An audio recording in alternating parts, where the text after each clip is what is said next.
Selamat siang, sahabat pembelajar, di mana saja Anda berada, bagaimana kabar Anda siang hari ini? Semoga Anda dalam kondisi kesehatan yang baik dan sehingga kita bisa melakukan aktivitas kita sehari-hari dengan baik dan mencapai keberhasilan-keberhasilan yang Anda harapkan. Baik, saya Dewa kembali menjumpai Anda di seminar online yang diselenggarakan oleh Indonesia Belajar. Untuk Anda yang belum mengenal Indonesia Belajar adalah sebuah media untuk belajar yang berisi motivasi, inspirasi, dan tentu saja pengetahuan dari para narasumber terbaik Indonesia. Indonesia Belajar hadir dalam platform mobile aplikasi yang bisa Anda download di Google Play Store ataupun Apple App Store. Di website Anda bisa klik website kami di indonesiabelajar.id. Anda bisa follow Instagram kami di indonesia_belajar.id. Di Facebook, Anda bisa like Facebook fanpage kami di indonesiabelajar.id. Di channel tersebut Anda bisa update seputar informasi seminar-seminar yang diselenggarakan oleh Indonesia Belajar dan oleh pihak-pihak yang bekerja sama dengan Indonesia Belajar. Baik, sahabat pembelajar, seperti biasa di hari Kamis jam 2 kita menghadirkan seorang yang luar biasa. Beliau adalah Mas Danang Priyadi, SPD MMCTM yang sudah hadir di tengah kita. Beliau adalah storyteller, writer, dan outdoor. Selamat siang, Mas Danang. Semangat pagi, Mas Dewa. Salam sehat dan bahagia selalu. Nah. Salam Danang. Datang untuk menang. Oke. Oke, untuk Anda sahabat pembelajar yang belum follow Instagramnya Mas Danang, silakan follow @danang_priyadi27 ya, karena di situ Anda bisa langsung berinteraksi dengan Mas Danang, mau konsultasi, mau beli buku yang banyak ya, kalau beli buku ya.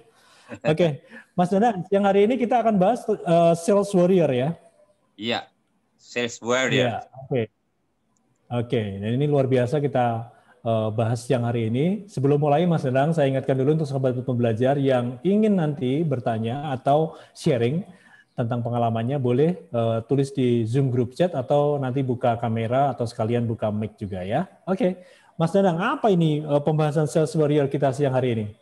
Nah, ini kalau lihat dari pakaian saya ini, pelatihan sales warrior itu salah satunya itu di hutan-hutan ya.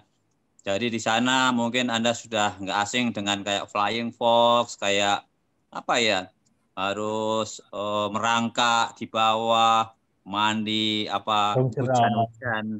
Nah, itu di military camp saya pernah ikut di Batu Jajar, ya, di situ Lembang. Wah, itu jam 12 malam itu sudah harus mandi air es jam 12 malam itu. Bayangin itu. Nah, itu salah satu tantangan. Jadi ada 3 macam sales. Itu sales yang biasa, ya, amatiran. Lalu ada sales profesional atau sales warrior atau sales elite. Sales amatiran itu sales yang payah ya, yang hasilnya itu ya nggak menjanjikan. Misalnya orang jadi sales itu karena kepaksa. Jadi karena nggak ada kerjaan yang lain, biasanya orang jadinya ya udah jadi sales aja gitu loh. Jadi istilahnya menganggap rendah atau menganggap remeh sales itu. Maka karena nggak ada di situ passion, makanya ya hasilnya nggak memadai. Yang kedua sales profesional. Sales profesional itu ya dia mengakui sales, tapi ya secukupnya saja. Makanya hasilnya rata-rata. Yang penting saya mencapai target, yang penting saya gajian dan seterusnya. Kalau sales warrior itu beda. Sales warrior itu semangatnya beda. Semangatnya saya ini memang passionnya jadi sales. Saya barusan mendengar pengalaman seorang bapak yang udah 18 tahun itu bekerja di sales, baru di 6 tahun dia mengakui, saya seorang sales. Karena apa? Biasanya orang malu jadi sales gitu. Nah, kalau saya sejak awal masuk, saya sudah memang niatnya jadi sales. Maka nggak punya uang pun saya udah langsung ikut basic salesman training di Dekarnesi supaya saya tahu dasar menjual itu gimana gitu. Nah, sales warrior itu semangatnya beda. Kalau sales biasa atau mungkin profesional dalam situasi seperti ini, oh ya udah karena apa-apa nggak jalan, lagi pandemi, ya udah mereka malas-malasan, terus mereka ngabisin uang tabungan dan seterusnya. Justru kalau sales warrior ini kesempatan, di mana banyak yang malas, di mana banyak yang nggak jalan, ini kesempatan saya jualan. Nah ini seperti yang terjadi sekarang ini. Justru saya saat-saat seperti ini malah bisa menulis banyak buku, malah bisa membuat webinar. Terima kasih juga Indonesia Belajar, Mas Dewa juga yang selalu memberi kesempatan untuk kita sharing seperti ini. Jadi semakin banyak. Dan ternyata terima kasih dari Indonesia Belajar ini berkembang kemana-mana, Mas. Jadi malah saya ini nggak habis-habis waktu. Ini tadi saya ada 10 atau 15 ke depan ini yang akan saya kerjakan dengan webinar atau seminar, termasuk Indonesia Belajar. Banyak permintaan di mana-mana, ya, untuk sekolah, untuk asuransi, ya untuk gereja, ya Indonesia Belajar, dan lembaga-lembaga yang lain gitu loh. Dan saya siap ya. Lalu yang namanya Silverior itu bisa menghasilkan bahkan puluhan kali lipat ya. Jadi tidak pantang menyerah. Maka sebelum jadi Silverior harus balik dulu ke asal usulnya, sales identity. Sales identity itu apa? Identity itu identitas. Jadi apa yang kita pikirkan tentang diri kita, termasuk apa yang kita pikirkan tentang sales kita. Jadi kita melihat di cermin gambar kita itu kayak apa. Saya ini sales benar atau enggak gitu. Kalau sales benar ya kita pasti akan total out atau all out gitu. Nah ini gambar ini akan menentukan kerja kita. Kalau gambarnya itu jadi sales ragu-ragu, enggak semangat, enggak seneng, contohnya bangun pagi itu bukan sesuatu yang menyenangkan, tapi sesuatu yang waduh. Ya Mas Dewa tahu aja ya. Saya jam 1 malam itu bangun, saya sudah kirim ini acara Indonesia Belajar ini berbagai grup, bisa ratusan. Perkara yang gitu misalnya sampai 400 500 yang ikut 5% ya sudahlah 20, 10% ya 40. Tapi saya sudah share. Perkara mereka nggak ikut nggak masalah, mereka akan tahu saya dan mereka mengakui juga bahwa wah ternyata Anda itu non-stop gitu loh. Kapan tidurnya? Jam 1 kok belum tidur? Ini udah bangun, saya bilang gitu loh. Jam 1 udah bangun, jadi bukannya saya tidurnya jam 8 atau jam 9 gitu. Tapi nanti kalau 2 jam biasanya saya share ini, jadi Mas Dewa bisa bayangin betapa banyaknya orang saya kirimi selama 2 jam loh itu saya kirim itu betapa banyaknya. Lalu akhirnya ya saya tidur lagi, jadi jam 1 sampai 3, nanti jam 3 saya jam 5. Lalu bangun berdoa dan seterusnya. Jadi contoh sesuai yang saya lakukan seperti ini gitu loh. Jadi kita harus tanggung jawab atas kesempatan, atas apa yang diberikan oleh Indonesia Belajar, dan dengan cara ya saya bagi-bagi ke teman-teman gitu loh. Nah, ini salah satu contoh Silverior itu tanpa hitung waktu, tanpa hitung biaya tenaga dan seterusnya, kita tetap harus melayani. Jadi selling sendiri itu nanti akhirnya yang namanya give and serve ya, memberi dan melayani. Jadi identitas harus kita lihat dulu. Nah, masalah orang kadang-kadang nggak bisa closing, itu masalahnya sebetulnya bukan karena dia nggak bisa closing, tapi masalahnya dia itu kurang prospecting. Jadi kalau 1 nggak bisa, 2, 3, 5 ya sudah langsung menyerah. Padahal banyak yang lain yang bisa kita tawarin, mulai dari teman kita, saudara kita, keluarga kita, kenalan kita. Maka harus ada yang namanya ya database, yang namanya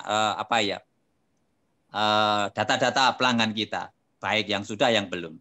Nah, kita harus belajar dari misalnya Jujirat aja deh. Ya dulu nggak ada seperti ini dengan medsos misalnya dengan YouTube, Facebook, Twitter, atau mungkin Instagram, ya atau WhatsApp, telepon langsung. Itu aja selama karirnya 12 tahun bisa 12.000 ya. 12.000 pembeli mobil loh. Gila kan. Sehari bisa 5-6, makanya sampai sekarang belum ada yang ngelahkan itu.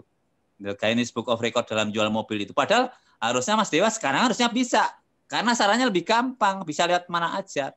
Tapi berapa hebatnya dulu dia kalau misalnya punya mobil baru, ada tipe yang baru, dia datangin lagi pelanggan-pelanggannya satu persatu, ya dibilangin ada mobil yang baru. Nah, bagi orang-orang yang suka koleksi mobil atau mungkin gengsi bahwa dia harus punya mobil baru daripada yang lain, nah disitulah pangsa pasar dia. Jadi identitas ini harus kita lihat dulu. Siapa kita bangga nggak dengan diri kita? Karena banyak orang malu. Mungkin Mas Dewa bisa bayangin kalau datang ke tempat mertua atau calon mertua ditanya, kamu kerja di mana? Sales. Bangga nggak jadi sales? Tapi kita bisa bilang, saya sales bukan sembarang sales Pak. Saya sales bener Pak. Sekarang gaji saya cuma berapa Pak? Tetapi saya nanti puluhan kali lipat Pak setelah nanti menjadi mantunya Bapak. Nah kita harus bangga gitu lah. Itu baru sales barrier ya. Lalu memang ditunjukkan gitu. Jadi kita harus lihat identitas. Lalu kalau sudah begitu harus menjadi radical sales prospecting. Kita itu harus beda dengan yang lain. Radikal itu artinya apa? Begitu misalnya bangun tidur, mandi, lalu kita harus langsung telepon 10. Ya, 10 pelanggan. Atau kita menyediakan waktu setengah jam paling jelek sampai 10 atau setengah jam sampai 1 jam. Misalnya waktu yang bagus jam 9 sampai jam 10, jam 10 sampai jam 11, atau sebelum makan 11 sampai jam 12. 1 jam. Pilih jam yang mana? Nah, selama setengah jam atau 1 jam itu, kita tidak boleh diganggu. Maka misalnya di rumah dikasih tahu istri atau anak-anak, atau di kantor dikasih, mungkin di pintu dikasih pengumuman, atau mungkin di meja kasih, saya lagi prospecting, tolong jangan diganggu. Even itu atasan sekalipun. Nah ini biasanya justru saat ini itu 80% itu jauh dapat daripada kita kerja sembarang waktu, tapi kita nggak meluangkan waktu khusus. Tadi saya coba setengah jam itu, saya coba mengumpulkan apa yang saya lihat di webinar yang akan datang dari mulai sekarang ini, Indonesia Belajar sekarang ini, sampai nanti tanggal 6 November. Ternyata Salis sudah ada 15 kesempatan saya.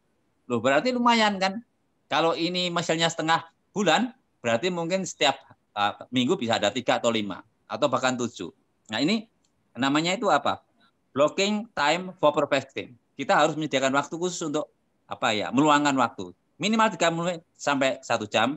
Jam 9.10 boleh, 10.11 boleh, 11.12 boleh, tergantung dari kenyamanan Anda dan tergantung dari prospek-prospek Anda atau calon pembeli Anda. Ya. Yang kedua, kita juga harus bisa handling objection, ya, mengatasi kesulitan.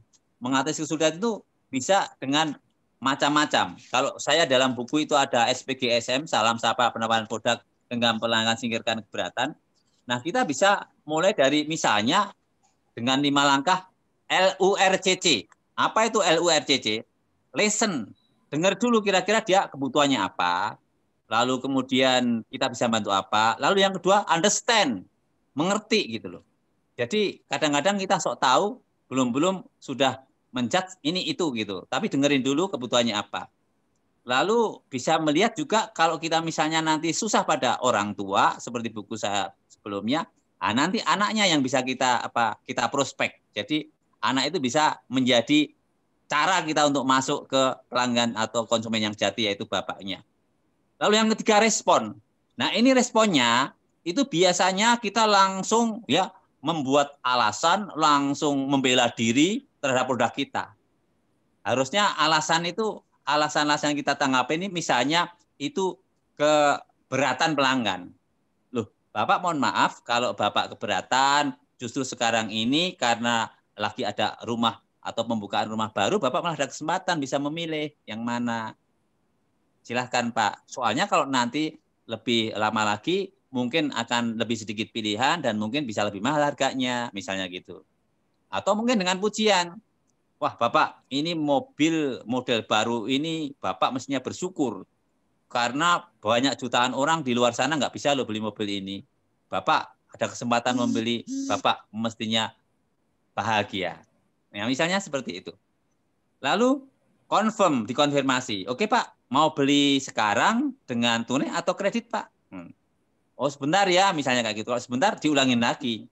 Dengerin kira-kira keberatannya apa, lalu mengerti, lalu kemudian responnya untuk meyakinkan, baru lalu konfirmasi. Misalnya, Bapak boleh fotokopi KTP-nya, lalu sekalian nyodorin tanda tangan kontrak untuk sekalian bisa ambil. Nah ini cara-cara listen, mendengarkan dengan baik ya keberatan, lalu menyimpan dan mendengarkan apa yang menjadi masalah-masalahnya.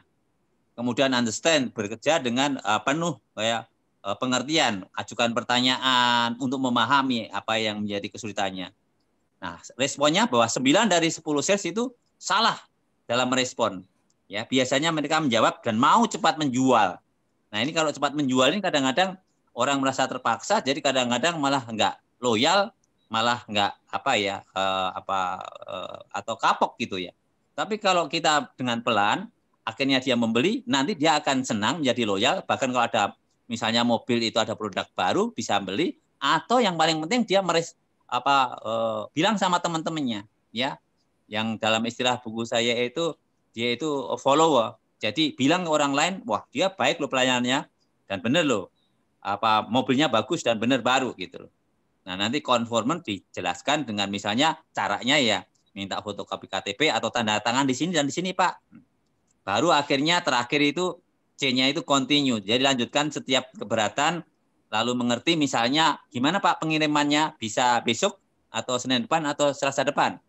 Nah itu sekali lagi bahwa penjualan itu seperti bisnis, ya, it's a game. Jadi seperti bermain gitu loh. sometimes you win, sometimes we learn. Jadi nggak ada kata gagal. Jadi kita itu kalau yang namanya menawarkan produk itu bisa kita itu berhasil, bisa itu pelajaran bagi kita. Artinya apa? Kesalahan kita apa ya? Oh mungkin tergesa-gesa, mungkin kurang sabar, oh mungkin terlalu memaksa. Nah seperti ini. Jadi nggak ada alasan untuk gagal gitu. Nah itu cara-cara seperti radikal marketing ya. Jadi kita harus beda dengan yang lain. Kita harus memberikan solusi, ya, memberikan jawaban atas kebutuhan itu. Lalu yang paling penting adalah ini ya, dalam menjual itu memberi dan melayani, give and serve ya. Lalu harus diulang-ulang. Kadang kan pepatah, Mas Dewa mungkin nggak asing dengan pepatah atau quotes yang seperti repetition is the mother of any skill. Jadi yang namanya pengulangan adalah ibu dari semua keterampilan. Misalnya kita belajar sepeda, diulang-ulang-ulang, lama-lama biasa. Belajar naik mobil, diulang-ulang lama biasa. Sama menjual, pertama susah, tapi begitu kita ulang-ulang-ulang, lama-lama sudah. Kadang-kadang saya nggak pakai urutan lagi, udah kelihatan ini, wah kayaknya udah langsung tembak aja. Tapi ya kalau Anda pemula jangan langsung tembak. Kalau saya tembak kan kalau udah ngalami, saya udah. Makanya Bapak, Ibu mau borong boneka ya Bu ya? Bapak mau beli buku ini ya Pak? Kalau pakai kredit card bisa 10% loh Pak, dapat diskon loh Pak. Jadi ini bukunya tebal lumayan Pak. Kalau beli sekalian 2 aja Pak, malah bisa langsung 2-nya. Karena ini cari Pak, nanti kalau Bapak nggak sekalian beli, nanti pas lagi habis susah Pak nyarinya kalau nunggu cetak ulang. Nah itu malah bisa upselling, bisa cross selling seperti itu. Tapi nunggu ya. Jadi untuk menjadi warrior itu ya, itu namanya sales warrior itu pasukan khusus ya. Pasukan yang luar biasa itu harus punya spirit. Itu the spirit of sales warrior itu ya punya semangat. Semangatnya apa? Semangat yang pantang menyerah. Ya. Sekali ditolak nggak berhenti, dicoba lagi. Ya. Lalu punya customer centric selling. Ya. Artinya pusat perhatiannya itu pada si customer, pembeli bukan diri sendiri yang masa jualan. Ya itu misalnya dengan misalnya pujian dulu. Wah, anaknya cantik sekali. Wah, sehat-sehat ya Pak. Ya Alhamdulillah, puji Tuhan saat ini Bapak sehat, Ibu sehat misalnya gitu. Nah itu memberi sambutan yang hangat. Lalu baru mengadakan powerful sales techniques, jadi teknik menjual ya. Teknik menjual yang kira bisa itu apa saja ya yang kita sampaikan. Jadi kemampuan membuat pelanggan itu merasa diterima dengan hangat, lalu bisa juga ini teknik-teknik closing ya, kalau udah menutup ya, itu kemampuan membuat mereka itu menerima dengan hangat, lalu mencoba keberuntungan itu ya coba misalnya nggak sekalian beli Bu 10. Nah saya itu sering kadang-kadang nggak sekalian beli 10, 20 sekalian. Kemarin itu saya menawarkan Ibu Lina nggak sekalian 20 kan sekarang, lalu akhirnya dia 5 aja dulu karena masih ada stok 10. Loh, lumayan kan? Kalau Ibu nggak beli Bu, nah mungkin 1, tapi tidak tembak nggak sekian 10, 20 dapat 5. Nah 5 kalau buku saya kan udah 500.000 dengan uang 550.000 kan lumayan. Jadi begitu caranya. Jadi namanya itu try your luck, coba keberuntungan. Jadi kita berani. Nah kadang-kadang kalau sales biasa mungkin nggak berani langsung nembak ke saya 20, 10 gitu. Nah lalu jangan ngukur kantong pelanggan dengan kantong kita, karena kalau 20 kebanyakan, harus dengan kantong pelanggan yang mungkin nggak akan terpatahkan. Itu caranya. Lalu jangan pantang menyerah. Pantang menyerah ya pakai LURCC itu tadi. Nah mungkin sementara itu dulu. Karena ini tahu-tahu kurang 1/4 jam, mungkin ada pertanyaan. Silakan. Ya oke. Luar biasa ya penjelasan singkat dari Mas Danang soal sales warrior ya, dari spirit kemudian sampai cara-cara closing seperti apa gitu ya. Nah mungkin ada pertanyaan, silakan kalau ada yang ingin sharing atau bertanya langsung buka mic atau chat. Ini udah ada yang chat. Bu Ida selamat siang nih, nyapa-nyapa kita Mas Danang. Ya. Bu Ida, Mas Dima juga. Ini Mas Dima ada pertanyaan dulu ya sambil nunggu yang lain. Bagaimana langkahnya bila sales itu tidak bisa mampu melampaui target? Apakah harus potong gaji? Nah, ini ya. Tadi kan dikatakan, yang namanya selling is a game. Sometimes we win, sometimes we learn. Ya. Kalau misalnya dengan cara target bisa. Waktu kalau saya dulu menjadi manajer area di Yogyakarta, ini Hima kan di Yogyakarta ini. Itu misalnya justru caranya merangsang itu dikasih bonus. Kalau kamu mencapai 80%, kamu bonusnya cuman katakanlah misalnya dapat 1 juta tambahan ya. Kalau kamu mencapai 90% dapat 2 juta, kalau 100% dapat 3 juta, kalau 105% dapat 4 juta, kalau 110% dapat 5 juta. Nah, ini nanti tergantung pilihan. Akhirnya dia akan mencoba mengusahakan mencapai target. Nah, ini pernah saya terapkan di Jogja waktu saya menjadi manajer area di Jogja. Itu ternyata tabungan dari teman-teman ini ya, itu bisa kita pakai untuk jalan-jalan ke Jakarta. Jadi Jumat berangkat sampai Senin ya. Jadi caranya itu dibalik, bukan target harus dicapai tetapi dirangsang dengan bonus atau insentif. Nah, itu maka orang-orang ngejar ke sana. Jadi dapat double. Selain dapat gaji, dapat insentif. Nah, ini yang menarik di situ caranya ya. Nanti kalau dipotong gaji apalagi pas kayak begini ya nanti makannya berkurang dong. Jadi malah diberi stimulus ya untuk bonus ya, biar lebih semangat lagi ya. Ya ini Bu Ida tadi juga saya closing sama Bu Ida, wah ngajak makan siang. Ya udah besok di mana? Oh, udah di Pizza Hut Kebonjuru aja karena dekat rumah saya. Jadi saya tinggal jalan kaki saja kan. Lalu ini juga barusan saya juga deal dengan Lagal dari USA yang ngajak webinar besok itu ya saya udah jam 10 ya pagi. Karena jam 10 sampai jam 11, nanti jam 11 sampai jam 12 saya udah prepare ketemu dengan Ibu Ida untuk lunch bersama. Nah, ini kayak gini-gini kita bisa ngatur sehingga sama-sama ini dapat banyak hal gitu. Nah, ini jadi yang namanya sales barrier itu bukan sales menjual barang aja, tapi menjual ide, gagasan itu juga penting. Ya seperti saya misalnya sama Mas Dewa, Mas kita bahas apa ya? Kita kan ajukan beberapa. Oh, yang kira cocok, yang bagus ini. Lalu Mas Dewa biasanya langsung oke, yang ini siap. Nah, saya udah siap banyak judul, tapi kan kira-kira yang menarik untuk banyak diikuti yang mana. Gitu misalnya. Jadi ide, gagasan pun sebenarnya itu termasuk penjualan. Sama seperti kemarin saya pulang ke desa ke Klaten ya, ke Bapak itu. Saya nggak nawarin, Bapak pokoknya jenuh di rumah karena udah berapa bulan ini. Saya mikir kalau saya ajak ke Prambanan, mungkin malah rame, diajak ke keraton juga itu. Tapi saya ingat, Bapak pasti senang kalau saya ajak keliling ke tempat dulu dia bekerja. Di puskesmas, keliling ke sawah-sawah, tempat dulu naik sepedaan bersama adik saya. Terus ajak ke Rowojombo, di situ ada perahu-perahu, apalagi kalau sore dengan lampu hias, dia bilang apa? Saya marem, saya puas. Kamu tahu kesukaan Bapak. Nah, ini kita harus tahu. Ini kan pelanggan sebetulnya Bapak ini gitu loh. Lalu dia bawain pisang itu, Mas. Waduh, mobilnya penuh pisang. Ya saya terima aja. Soalnya kepuasan orang desa. Nanti kalau kita nggak usah satu aja, nanti dia gelo kan banyak pohon pisang di situ. Ya udah, suruh bawa 2 itu. Ketela banyak banget suruh bawa. Ya udah, saya bawa. Di sini kan bisa bagi-bagi dengan tetangga. Jadi banyak. Nah, ini memuaskan pelanggan itu semudah itu sebetulnya. Nanti efeknya ke keluarga juga. Nah, ini contoh-contoh sederhana ya. Ya. Oke, Mas Hima, ini ada pertanyaan lagi, Mas Danang. Bagaimana mengatasi jika sales itu menolak saat rolling tempat kerjanya, padahal tempatnya strategis untuk banyak closingan? Nah, ini dulu saya sampaikan kalau orang-orang yang nggak mau rolling, ini aturan perusahaan sudah seperti itu, ya. Jadi kalau enggak ya kamu pilih, ini bukan pilihan, kamu mau atau tidak. Kalau enggak ya sudah, kamu mungkin yang lain yang akan gantiin kamu, artinya kamu nggak di sini lagi gitu loh.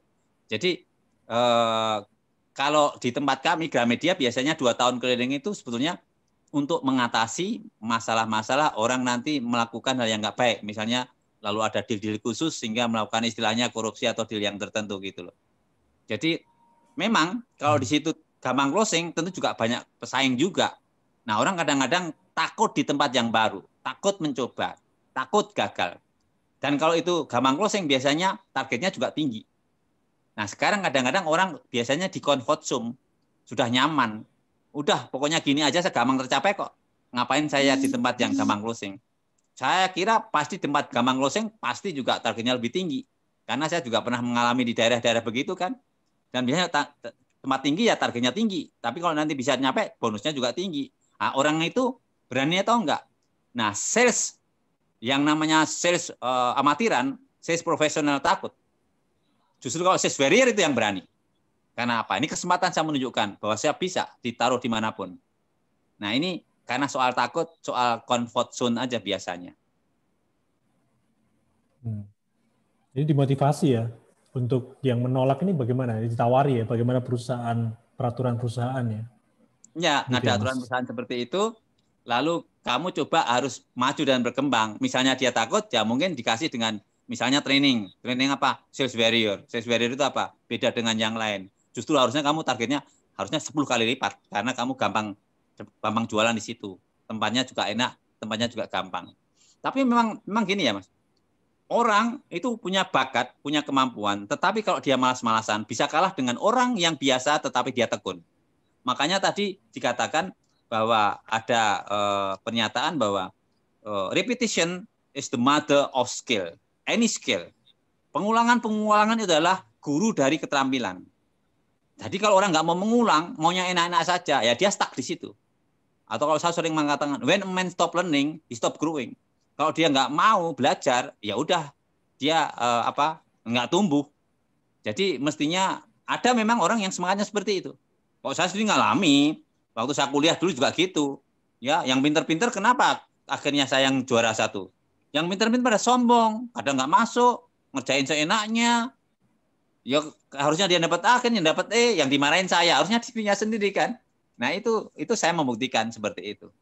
Jadi repetition is the mother of any skill, ya. Jadi yang pengulangan adalah ibu dari semua keterampilan. Jadi kalau dia nggak mencoba tempat yang bagus, nah dia berarti nggak mau belajar. Berarti dia punya sales yang payah atau amatiran atau profesional. Itu bukan sales warrior. Maka harus ditantang, kamu harus jadi sales warrior, kamu harus naik tingkat, kamu harus naik kelas. Seperti itu tantangannya.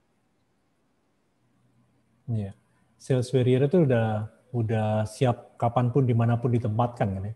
Tapi Mas Dewa, memang ada orang yang misalnya tempat saya itu ada, saya nggak mau jadi manajer saya mau kerja di Bekasi aja, gini-gini aja enak karena saya pengen sama keluarga saya gitu. Nah ini tergantung perusahaannya sih. Ada kalau kita lihat di Gramedia Mas Dewa mengalami ada bagian-bagian ada yang tergantung leadernya. Kalau yang memberi kesempatan ya udah nggak apa-apa. Tetapi kalau yang kejam, misalnya ya Mas, yang mau jadi manajer, yang mau kita harus keluar kota. Biasanya ada yang nggak mau, maaf terus terang biasanya cewek-cewek yang cantik-cantik, yang cakep-cakep, takut kan dikirim ke Papua, ke Kalimantan, ke Sulawesi, ke Makassar gitu loh. Nah saya biasanya malah yang bukan pimpinan saya semangati, Mas Dewa tadi bilang, itu kesempatan kamu keluar kota dibayarin kantor ya toh. Gimana? Saya udah keliling Indonesia loh. Saya itu nyesel waktu itu. Kenapa sih saya nggak duluin yang Irian Jaya atau Papua? Kenapa saya mentingin Jogja, Solo, Semarang? Itu sebenarnya sendiri aja. Soalnya kalau ke sana murah kan Mas, paling puluhan juta loh pesawatnya. Saya nyesel loh milih waktu itu tugasnya yang deket-deket dulu. Nah ini orang yang begini akan menyesal nanti kemudian kalau ternyata tahu rasanya enak gitu. Iya, nggak ada kesempatan 2 kali ya. Dulu pengalaman saya juga pernah. Hari Senin besok kamu pindah Makassar ya, siap gitu kan. Itu sales warrior saya berarti ya. Oh iya Mas, dan enak kan bisa sampai Pantai Losari ya kan. Mungkin sampai Toraja ya Mas Dewa. Iya, Manado segala. Oke, Mas semoga terjawab ya. Semoga bisa membuat salesnya yang menolak untuk rolling ini bisa pindah ke tempat yang bahkan tempat yang sulit pun mau gitu ya, karena itu udah sales warrior. Kalau sales warrior dimanapun sesulit apapun akan diterima. Oke, untuk Anda yang lain silakan kalau ingin bertanya langsung chat atau sekaligus buka mic atau kalau bersedia buka kamera silakan. Ada? Oke, kalau belum mungkin sambil tunggu ada yang perlu dibahas lagi, Mas Danang? Nah, ini gini, memastikan. Mas, ini ada. Ya, okay. ya. Saya potong dulu, maaf nih. Ada Bu Ida langsung nulis. Ya, silakan. Bagaimana cara memotivasi tim agar lebih rajin selain dengan reward, Pak Danang? Ya, leader is action, not position. Jadi kita beri contoh. Kalau kita sebagai pimpinan semangat, lalu mendorong dia terjun. Nah ini dari guru kita Mas, yang namanya Ki Hajar Dewantara, yang mendirikan Taman Siswa tahun 1912. Ing madya sung tulodo, ngaso sung tulodo. Di depan kita ngasih contoh. ing madya mangun karso tutwuri handayani. Nah, untuk menyemangati tim kita ngasih contoh. Kita kerja. Nah, saya waktu dulu jadi trainer itu belum didengerin kali. Tapi sekarang begitu masa pandemi ini saya hanya bilang CEO, bilang sama direktur marketing, direktur bisnis, kalau manajer-manajernya turun, maka anak buah turun. Dan sekarang terjadi, Mas. Terjadi itu. Karena dulu kenapa saya nggak berani ngomong? Karena waktu saya ngasih training ke toko-toko, kalau saya nanti nyuruh manajernya, emang lu siapa? Pokoknya pimpinannya lu nyuruh. Nah, kalau sekarang saya nyuruh CEO dan direkturnya, saya nggak ada, kan mereka terpaksa. Itu yang nyuruh gitu saya itu loh. Nah, artinya gini, saya mau ngasih contoh. Kalau yang namanya manajer pimpinan, itu terjun langsung, dia jualan. Anak buahnya enggan kok.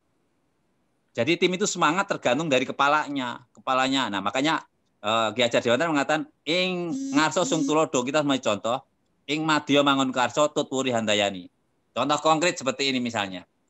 Misalnya ini ya, kalau jadi ya. Saya mau dipilih jadi kepala sekolah. Lalu guru-guru sekarang gajinya dipotong separuh. Pasti kurang semangat. Pertanyaannya, berani nggak Anda seperti saya? Saya menjadi volunteer. Jadi kepala sekolah setahun 2 tahun tidak dibayar. Loh, pasti gurunya kan semangat, Mas. Ini kepala sekolahnya nggak dibayar aja mau kok. Maksud saya nggak mau, misalnya gitu loh. Saya berani ngomong kayak gitu. Nah, berani nggak kita sebagai pimpinan begitu, berkorban? Ya kita kan berkorban, ngeluarin duit sendiri. Tapi menyemangatin gitu. Karena masalahnya, kalau saya minta gajinya saya gede, nanti gurunya malah nggak sejahtera gimana? Nah, itu maka ada yang benar, pimpinan yang benar, saya nggak ngambil gaji untuk rakyat. Kalau benar untuk rakyat, nah itu sama. Tim dibangkitkan. Lalu ing madya mangun karso, kita bangkitkan, kita terjun bareng. Kita langsung. Nah, banyak yang nggak lupa sama saya di daerah-daerah itu. Nah, kemarin itu si Madepta, Mas, ke Jogja itu. Kaget dia. Mas Danang kan udah puluhan tahun lalu menjadi manajer Jogja. Tapi begitu datang ke Rusunura, disambut. Diajak ngobrol, difoto-foto. Begitu datang di Gramedia, disambut. Satpam dari depan udah masih kenal. Nah, ini apa yang kita tabur, kita tuai kemudian. Harusnya kalau saya ini sudah pensiun, nggak dihargain lagi. Tapi semua saya juga heran. Dari tukang parkir sampai satpam, sampai pimpinannya atau regio manager, store manajernya siap. Nah, itu yang menilai orang lain. Siapa itu Madepta yang sekali itu baru lihat gitu loh. Wah, kok semua pada respect sama Mas Danang. Nah, ini pimpinan itu yang baik seperti itu. Jadi bukan hanya sekedar ditakutin saat dia memimpin, bahkan dia dihormatin saat dia nggak menjabat gitu loh. Jadi karena leader itu section position. Lalu yang terakhir itu Tutwuri handayani, ya kasih dorong dari belakang. Ya tadi mungkin insentif atau apa dan seterusnya. Ya kalau saya anak buah, misalnya dulu orang-orang gudang itu kalau ulang tahun udah diselamatin, tapi kan dia nggak punya duit. Saya traktir, Mas, kalau di Jogja makan pecel aja kan udah enak. Diajak jalan-jalan di keraton, makan wedang ronde udah enak. Atau di ringin kidul ya itu. Nah di situ kan makan wedang jahe sama itu udah enak. Nggak mahal. Sebagai pimpinan kan mungkin uangnya ada itu tunjangan jabatan. Jangan dimakan sendiri untuk anak-anaknya. Nah, mau rela berkorban juga, gitulah supaya timnya semangat. Ya. Oke. Bu Ida, sudah terjawab ya, semoga ya. Oke, untuk yang lain silakan kalau ingin bertanya, masih ada waktu sampai 14.45 ya. Ini Mas Dana juga ada banyak acara nih, hari padat sekali. Oke Mas, sambil nunggu ada yang perlu disampaikan Mas Danang. Nah, sales warrior itu 3 hal yang harus dicatat ya Mas ya. Jadi satu ini dia harus melampaui batas. Artinya apa? Kalau kerja jam 8 sampai jam 5, dia berani nggak sampai jam 8-9 malam? Ya. Ini terima kasih Pak Danang, Mas Dewa ini sudah puas Pak Ibu itu. Berani nggak kita melampaui batas? Jadi harus lebih dari yang lain, apalagi sebagai seorang pimpinan ya. Jangan kita malah datang terlambat, ya pulang lebih cepat. Gimana anak buahnya? Kalau kita datang lebih dulu, anak buah mau terlambat, sungkan, nggak enak.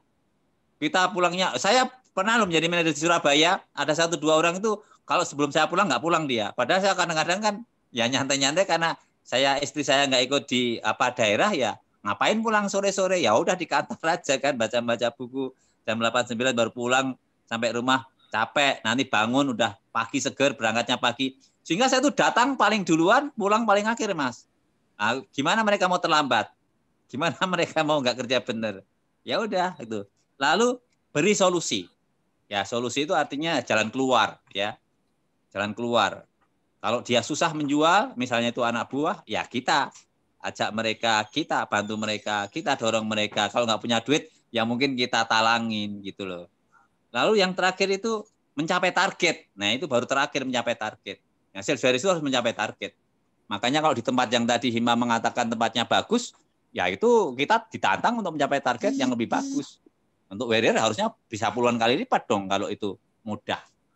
Tuh, mungkin itu dulu. Kalau nanti ada yang nanya baru saya tambahin. Ada nih Mas Hima lagi nih. Bagaimana mempercayai sales itu bisa jadi sales warrior? Ya itu kita lihat gimana cara-cara dia. Misalnya ya, apakah dengan hari-harian dia itu orang yang menyenangkan. Kalau orang itu melihat kita senang, ramah, itu lalu akhirnya pembeli itu mau. Jadi pembeli itu setiap kali datang itu melihat bukan menilai barang jasa kita, melihat cara kita juga loh ya. Itu yang harus diingat gitu. Maka cara berpakaian, cara ngomong, sikap kita itu juga harus dijaga. Lalu connect nggak ya antara customer relationship dengan manajemen itu ya, click and contact. Jadi antara yang ditawarkan, produk jasanya, caranya, lalu memang kualitasnya itu sama nggak gitu loh. Lalu tadi itu harus memberi solusi ya, care, peduli ya. Jadi yang namanya sales barrier itu dia tidak hanya kelihatan hanya saat dia jualan, tetapi dimanapun juga peduli dengan perusahaan, peduli dengan temannya, lalu punya kreativitas gitu loh. Kreativitas itu ya, misalnya kalau sekarang itu jual di toko susah ya pakai media sosial, macam-macam gitu loh. Itu atau kerjasama dengan pihak lain gitu loh. Nah ini contoh sales barrier ya itu apakah dia bisa beda dengan yang lain ya dibandingkan sales yang lain, bisa melampaui batas target atau apa, memberi solusi dan juga mencapai target. Solusinya ya misalnya perusahaan susah ya dia sekarang maju dengan cara-cara dia gitu loh. Nah ini contoh konkret aja misalnya, itu sekarang perusahaan besar kayak Starbucks, kayak KFC, kayak McD, turun loh itu mereka di pinggir jalan pakai mobil. Dan perhatikan ini, untuk menjadi sales barrier itu, dia nggak diem mas, dia kreatif. Kreatifnya di mana? 80% ya dari hasil jualan McD sama KFC itu dari cross sales and upsales, upselling and cross selling. Coba kalau Mas beli di sana, Pak nggak sekalian Pak es krimnya Pak, Pak ini ada CD loh Pak, Pak ini kalau beli 10 lebih murah loh Pak, dapat satu itu. Kan sering kita melihat seperti itu Mas. Dan ternyata menghasilkan lebih 80% dari tawaran tambahan itu. Sales barrier seperti itu, melampaui target, ya, lalu memberi solusi bahwa itu lebih murah, ya, lalu dia melampaui batas. Nah itu bisa dicontoh yang di McD atau di KFC ya. Ya. Oke, Mas Ima semoga terjawab ya. Oke. Mas Danang, oh ini ada lagi nih, ada Pak Limawan Nugroho. Bagaimana kita berubah diri dari sales amatir menjadi sales warrior? Ya itu tadi. Anda sekarang menawarin berapa orang? Kalau Anda nawarin misalnya sekali nawarin Anda ditolak Anda menyerah, ya itu amatiran. Tapi kalau Anda terus nawarin terus, tadi pengulangan, ya istilahnya kayak menembak, semakin semakin banyak kita dapat. Semakin banyak menabur, makin kita banyak dapat. Semudah itu sebetulnya. Saya banyak gagal karena apa? Gagal closing karena apa? Karena dia hanya berhenti pada beberapa orang dan dia merasa selesai. Jadi kegagalannya sebenarnya bukan di closingnya tapi di prospectingnya. Kurang banyak prospecting. Nah saya nggak akan bisa seminar sampai nanti di akhir atau awal November ini penuh kalau saya nggak nawarin kemana-mana. Coba misalnya konkret aja. Di Vibrasi itu ada yang Fanny Kwok, MC Mandarin. Saya lihat wah dia itu MC hebat itu. Artis-artis orang terkenal. Saya bisa masuk enggak? Oh dia saya tanya terus, ask it. Jadi gampang banget kok tanya kok. Kapan sama saya? Kapan sama saya? Gitu loh kan. Lalu pas dia itu ada live Instagram live, saya ikut sama dia. Akhirnya di terakhir begitu saya ikut, saya aktif. Akhirnya Pak Danang kapan bisa ini? Bisa minta fotonya. Akhirnya deal nanti Mas hari Senin nanti 26 Oktober jam 8 malam dengan Fanny Kwok. Saya merasa ya senang, bangga karena ini MC kondang loh. Kalau saya harus bayar, nggak bisa bayar, nggak kuat bayar. Nah itu aks, udah itu berani nggak nanya. Dan nggak sekali nanya, Makanya kalau nanya yang belum punya pacar, kalau mau nanya pacarnya suka atau enggak, itu ya harus bilang paling tidak 3 kali. Oh, sekali mungkin dianggap main-main, kedua mungkin nggak serius, ketiga itu. Nah, pengalaman Elo itu juga gitu. Kadang-kadang kita itu nggak pede aja. Nah, dia itu kan kuliah waktu di Australia, itu ada cewek Jepang. Ada 5-6 orang itu nanya-nanya, naksir gitu loh. Tapi dia merasa bahwa karena dia dari Nias, orang kampung, orang desa, mungkin nggak level gitu loh.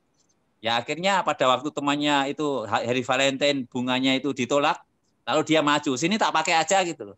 Nah ternyata begitu dia nanya, ini saya tuh sebetulnya udah 6 bulan ini sebetulnya saya tuh pengen ngomong sama kamu, tetapi aku nggak punya apa-apa, aku kasih kamu. Tetapi ya hanya bunga ini aku punya. Padahal bunga itu bekas temannya yang ditolak tadi. Akhirnya diterima. Kamu tahu nggak? Sebetulnya saya itu pengen sama kamu dan saya nggak mau 6 bulan yang lainnya itu. Jadi dia itu nggak nyadar. Nah, mana mungkin kita itu akan bisa menjual kalau kita nggak pernah ngomong, nggak pernah nanya. Nah ini contoh konkret. Jadi kayak pacaran aja gitu loh. Semakin banyak nawarin, semakin banyak closing, semakin banyak duit. Maka dikatakan selling is a game, ya. No business apa istilahnya, no closing, no selling, ya, no closing, no money, no business. Makanya harus banyak selling. Caranya dengan prospecting banyak-banyak, gitu aja, gampang kok. Oke, semoga Pak Limawan terjawab ya. Mas Danang ini udah waktunya nih, sepertinya Mas Danang juga sibuk banget nih hari ini. Mungkin ada closing statement Mas untuk menutup pertemuan kita siang hari ini. Baik, statement closingnya yang tadi itu. Jadi orang biasanya gagal closing bukan karena dia nggak bisa menjual, tapi dia kurang banyak prospecting, kurang banyak orang yang ditawarin. Lalu bahwa kita harus selalu mengatakan bahwa business is a game. Yang namanya selling is a game. Itu seperti permainan. Sometimes you win, kadang kita menang, sometimes you learn, nggak ada gagal, belajar supaya berhasil. No selling, no closing. No closing, no money. No money, no business. So, let's play and success for you. Terima kasih Mas Dewa, teman-teman. Semangat pagi dan salam sehat selalu. Salam Danang, salam datang untuk menang. Datang untuk menang. Terima kasih Mas Dewa. Oke, terima kasih Mas Danang. Sharingnya luar biasa tentang sales warrior. Kita ketemu 2 minggu lagi ya, karena minggu depan libur ya. Ya, minggu depan libur ya, ada cuti bersama segala. Oke, terima kasih untuk sahabat pembelajar yang sudah join, Mas Hima, juga Pak Limawan, juga Bu Ida, Pak Nopen juga, banyak nih, ada Bu Nidia, macam-macam nih. Oke, terima kasih ya untuk gabungnya pada siang hari ini. Ketemu lagi 2 minggu ke depan, salam sukses luar biasa, stay healthy.